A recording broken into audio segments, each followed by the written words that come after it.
Welcome to Relentless Truth with John Warren, the podcast that extracts truth from a wide range of topics, revealing who God is, who we are, and how we relate to each other. Now, here's John with this week's powerful and practical insights. Welcome to Relentless Truth. I'm John Warren. It is good to be with you. Please like, share, review, and subscribe to Relentless Truth. We're available wherever you get your podcasts. For more information, go to our website, johnwarrenmedia.com. My special guest today is Jeff Driskel. His football career rose to prominence at Hagerty High School in Oviedo, Florida.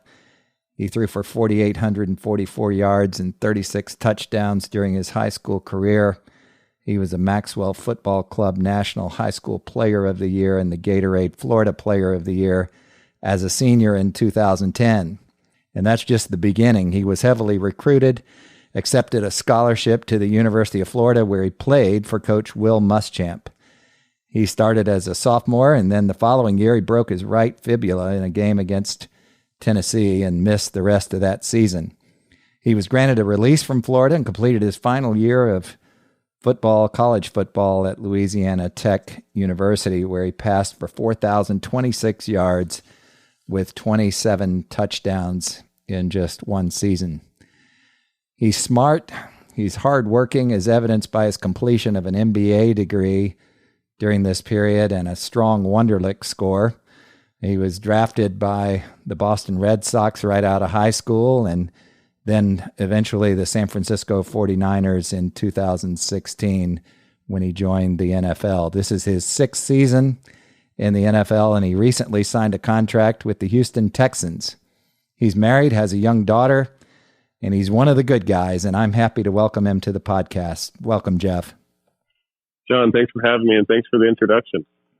Well, that's a long one, and I left out lots of interesting things, so I want to ask you to tell your story because it's interesting, because I did not know until a couple of days ago that you lived in Japan as a youngster. So I'm wondering if you would just tell us who Jeff Driskel is and how you grew up and that sort of thing. Yeah, so you mentioned that I lived in Japan. I lived in a smaller town in Japan, Sasebo. It was a little port town. And we were over there because my dad, he was a Navy guy. He enlisted when he was 17 years old. He skipped his high school graduation because he was at boot camp, and he served 20 years, and we're super proud of him for that. Or, kind of going back, even before my dad, both of my granddaddies were also in the Navy. So kind of a strong military presence in our family. So, some people, think I'm kind of serious, disciplined, and I think that's kind of where it comes from, just being raised with a military background. Discipline is expected, but my parents raised me, like I said, with discipline, but loving. So great family life, great support system growing up with my mom and dad. They're married, still married to this day, live in Oviedo, Florida. And they did a great job raising my brother, Jason, and I. But yeah, my story goes into the sports. I played baseball growing up.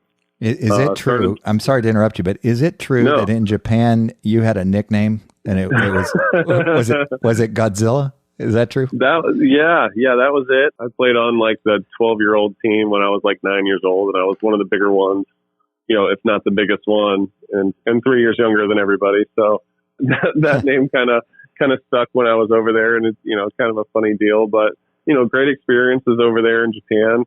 Something that I'll take with me for the rest of my life. But yeah, I was always into sports. That's what, allowed us to meet people, especially over there in Japan. We couldn't really communicate besides baseball. We'd kind of point and learn different words and stuff like that. But, played baseball growing up. It was my first sport. Pretty good at it. I started playing football in 7th grade. And the reason I started playing is because all the kids at school would wear their jerseys, and I wanted to wear one too. So that's kind of what got me into it. Is it true? Is it true that a coach put you on the defensive line at first? I did. I played D-line. So when I was in 7th grade, I played on the 8th grade team, and I had to lose weight to make weight for the 8th grade team. So I was, the biggest kid because I was one of the heaviest kids. Yep. And I played D-line because I'd never really played before. First couple guys got hurt like in the first half of the first game. So they put me back there at quarterback, and I could throw it around, run it around, and the rest is history. I haven't played anything but quarterback since then. But yeah, like you mentioned, I was highly recruited. That is a crazy, crazy, crazy experience. Had to be. Your phone gets blown up from all these crazy college coaches that you read about, you see about on TV, they're icons, and next thing you know, they're calling you on your phone. They're showing up at school. During the springtime, you would be in class, and the teacher would get a phone call, and hey, Jeff, go to the office. And it was kind of an everyday thing. There was coaches there recruiting me day in and day out. And I can see, you see stories of kids kind of getting the big head and letting recruiting get to them a little bit. And I can see how that happens. You go from you're a child still and you're getting all this attention, but that just goes back to my parents. They helped me through that process. They kept me grounded. They kept me humble. But with all that being said, we chose the University of Florida, and I loved it. I'm a proud graduate. Met my wife, Taryn, there, and a bunch of lifelong friends. And let me ask you this about I really enjoyed my experience. About the recruiting thing, and this might be an unfair question. Was there a close second? Was there another school that turned your head, or was it an easy call for you? No, it wasn't. I was the whole time. I say the whole time. I was leaning towards Auburn. Mm-hmm. Growing up, I moved around a little bit, mentioned the military and my dad being in the Navy. So we moved around a little bit. I didn't really have like a favorite college football team. I kind of was just a college football fan. And one of our close friends, they're huge Auburn fans. And we would always go over there because they would have, parties to watch the games. And I just kind of became an Auburn fan through osmosis. Yep. And, I almost went there, took a bunch of visits, loved it there, but Florida was just too much to turn down. And, I'm happy about the decision that I made. Well, I know this is a hard thing to talk about, but you broke your leg. And I will never forget, you probably hear this all the time from people who saw that happen. That had to be a low point. I know a little about you from a character standpoint. And I know that that introduction that I gave you was not flowery. It is real. You are a grounded young man. I know about your faith, and I know who you are, I think. And I'm wondering, though, if you would just talk about that injury and coping with loss. Your goals change in an instant. Your expectations change. What was that like? Can you just talk about that? Because this audience is young, and we all deal with adversity. And yet I went into adulthood, and one of the reasons I enjoy talking to you and hearing your story is I went into adulthood without really being grounded in knowing how to deal with adversity. I mean, I learned it through the School of Hard Knocks, but it sounds like you understood it at an early age. That's funny that you say that. I don't think at an early age, maybe college, I was super highly recruited in football, super highly recruited in baseball. All those schools that were offering me in football wanted me to come to play baseball as well. Was it tempting? Was it tempting to go to the Red Sox, who recruited you? It was definitely tempting, but I knew there was more for me in school. I knew I had a career in football, and football was my love, so I was going to pursue that until, they told me I couldn't anymore. But all that being said, things were relatively, I wouldn't say easy, but things aligned at an early age. I was always, at the top of my game, best player on the field, top recruit, coming in, supposed to be the guy. And starting early at a huge school like that, that's winning national championships left and right. And then you, at times, don't play that well. And then after that, break your leg and you're out for the year. So that was really a low point in my life. I don't think I handled it the right way at first. I was down in the dumps. I thought my purpose was gone. My identity was tied up in football and producing at a high level in football, because that's kind of what I've been hearing my whole life was, you're this football player, you're going to make millions of dollars playing pro ball. Well, if you want to perform well at that level, I'm sorry to continue to interrupt you, but if you want to perform well at that level, it has to become your life, right, to a degree. Yeah, you can there's a difference between spending your time, giving everything you have for excellence, and it becoming your identity. That's right. And I think early on it did become my identity, and it really took the sport being taken away from me to realize that if my identity is tied up in my performance, that's not a good thing, because things can change. I could never play a snap again if the injury doesn't heal up. So I really found my faith during that injury, and it just goes back to the people and the people who are around me, especially at the University of Florida. There's a guy named Don Malden. He was kind of the pastor of the team, or the chaplain of the team. And I was just sitting there, leg broken, couldn't really move that well. And he kind of cornered me a little bit. He kind of, before I got injured, was like, "Hey, I would love to talk to you. Would love to speak with you. And you have time?" And I kind of blew him off a little bit, like, "Yeah, whatever." And I never made attempt to talk to him. But he caught me when I was vulnerable. I couldn't walk away from him because I couldn't move. Yep. So he sat down, and we talked for hours and hours. And I gave my life to Christ right then and there. And, guys like Don, I knew that story, but I didn't know his name. And it requires, and I'm sure that living life since then, you've probably been in that position yourself, where living the Christian life is something that we do as Christ followers. And then there are these moments where you got a chance to really impact another person. And it sounds like he made his business doing that on that team. Well, he did. And like I said, he pursued me so many times, and I blew him off. And finally I was like, "You know what, Don? If this guy Jesus that you're trying to tell me about for a year and a half is all that great that you're willing to continue to get blown off and keep pursuing me, then I'm willing to have a discussion with you." And yep. I would like to say, ever since I've given my life to Christ, things have been easy. But that's, as you know, that's just not how things work. That's exactly right. But you can look at things with a totally different lens, and just know that it doesn't matter near as much as maybe I thought it did before I gave my life to Christ. Well, yeah, I get that. And there's a tendency that we all have, I think, as humans, to respond to God's love at some point. It's overwhelming. And I knew that was part of your story, and I appreciate you sharing that. I reached out to you, and this is kind of redundant, but back when you moved over to Louisiana Tech, I felt sorry for you, because I thought you were the guy who was going to be at Florida for a couple more years and win some national championships.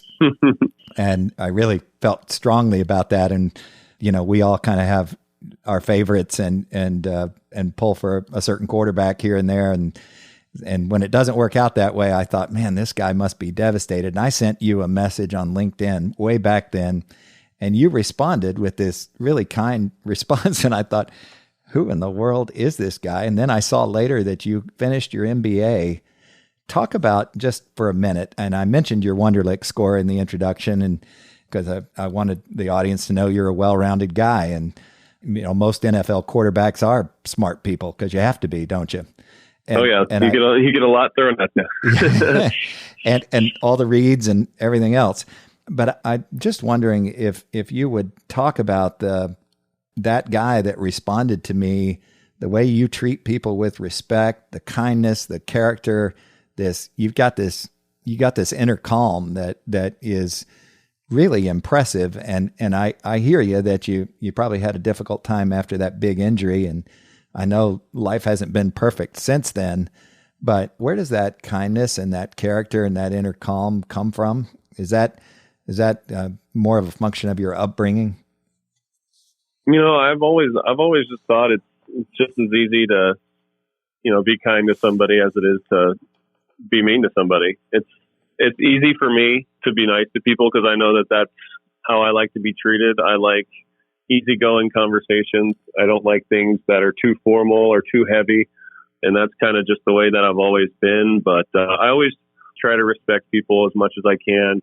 Obviously, you can catch anybody at a time where maybe they're upset or maybe they're having a tough day, and it's a little bit harder to respond kindly or be nice to somebody. But I do my best to be nice to anybody that I encounter.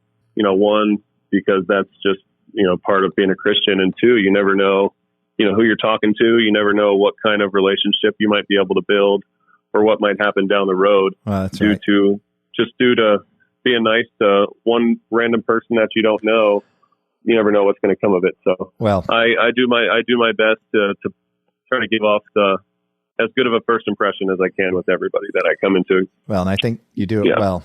You do it very well. While I'm geeking out and throwing all these compliments at you, I've got another one that, when I look at your career, I think of the word, and you probably get tired of hearing this, but tenacity and refusing to quit and fighting through adversity. I mean, you're an immensely talented guy. There's no doubt about that. And so you got the physical skills, you're smart enough, you've won all the awards, but you're tough. You've got tenacity and you refuse to quit and fight through adversity. Talk about that to a generation that maybe struggles a little bit with that. And I'm sure over the years you've seen teammates and others struggle with that. How do you do that? What's your mindset that allows you to just keep going? Yeah. So in your introduction, you talked about all the awards and all the cool stats and, being in the league for so long. You didn't mention that I've been cut 3 times. I wouldn't do that to you here. Right. No, but that's part of competing at a high level. And when you have dreams like I do to play in the NFL, to be a starter in the NFL, to win a Super Bowl, to play until I'm 40, then it's not always going to be easy. I could go out and get an easy job and never get fired, but that's not what I think that I was called to do. So, I mean, I'm trying to have as long of a career as possible, and it's not easy at this level. But if I were to ever for a minute put my head down and not continue to work as hard as I can, then I would have been out of the league a long time ago. If I would have quit the first time I got cut, I'd have been selling insurance right now and not being on this podcast, being able to, communicate my story to young people out there, like you mentioned. Yeah. So, I mean, it's encouraging for me to be able to share a story of overcoming disappointments, overcoming injuries, overcoming, being cut. And maybe you have that thought, like, am I good enough for this league? Am I done? Is my playing days over? But, I think that, I was called to do more. So I'm excited to go into my 6th year and, just looking forward to getting going again this year. Well, and part of that tenacity is, new coach, new system. I would assume you're excited about that. Yeah, no, it's a great organization, great group of guys here in Houston. And, I'm excited to hit the ground running and compete again. Last year wasn't the funnest year due to the COVID stuff. It was hard to get around your teammates, hard to get to know them and interact. So this year we have a little bit more flexibility to do so. And it makes everything better when you can be around the guys, especially when the guys are quality people like the guys in Houston are. I've got just a couple more questions, and I'm going to make them kind of quick here for the sake of time. But a wise student of mine told me that one of the challenges of their generation is the speed of information that comes at them. And I was thinking that when I knew that we were going to have this opportunity, that as an NFL quarterback, life has to come at you fast. The fact that you can even, have this conversation with me tells me you're disciplined and plan your time well. But how do you stay grounded? How do you kind of slow life down? Could you just comment on that? Because I think that's a real concern that the last couple of generations seem to have, things that they seem to struggle with. Yeah, well, you talk about being well-rounded. And that's kind of something that I pride myself on. My first, 1 or 2 off seasons in the NFL, you have a lot of time off. So during the season, you are go, go, go. And then after the last game, we'll see you in 5 months. Enjoy your off season. Make sure you come back in good shape. And then you have nothing to do for 5 months or 6 months. And I didn't know what to do. So I kind of just hung out and kind of let 5 months kind of sneak by. And then after that, I kind of had to learn how to use time management skills, had to learn how to, purposely structure a day. And that's kind of where, I've kind of taken off the last few years is being intentional with my time, waking up early now that I have 2 daughters, to get some dedicated time, to read the Bible, to, think about what I'm going to do during the day, to prep for the day. and still get everything in that you need to get done. So I think that, I've come a long way in that. Mm-hmm. And that allows me to have free time to do things like this when I get the opportunity. So I try to be efficient with my schedule, and just glad to be able to do things like this. I don't really remember what the question was, but that was my initial thought. No, you got it. It was how do you stay grounded, and how do you kind of slow life down? And you just named all the things. I mean, my career has been a totally different path because I'm not good enough to play in the NFL, and never have been or will be. But those principles work at most anything. If you're going to live a good life, a successful life, following Christ, getting up early and reading scripture is an important part of my life too. But setting goals and trying to make your time commitments conform to those goals is huge. Not everybody has the physical and mental ability to be an NFL quarterback, but we can all live a successful life. And you just named some of the keys. But talk about this just for a minute, because you valued education, and that might have come from your parents, like you said, at an early age. But I was surprised that you, in spite of playing football at a big school like Florida, you were able to graduate, and then you went on to Louisiana Tech and got your MBA, if I remember correctly. Mm-hmm. And so you made that a priority, didn't you? And did you do that in a year or so, that degree?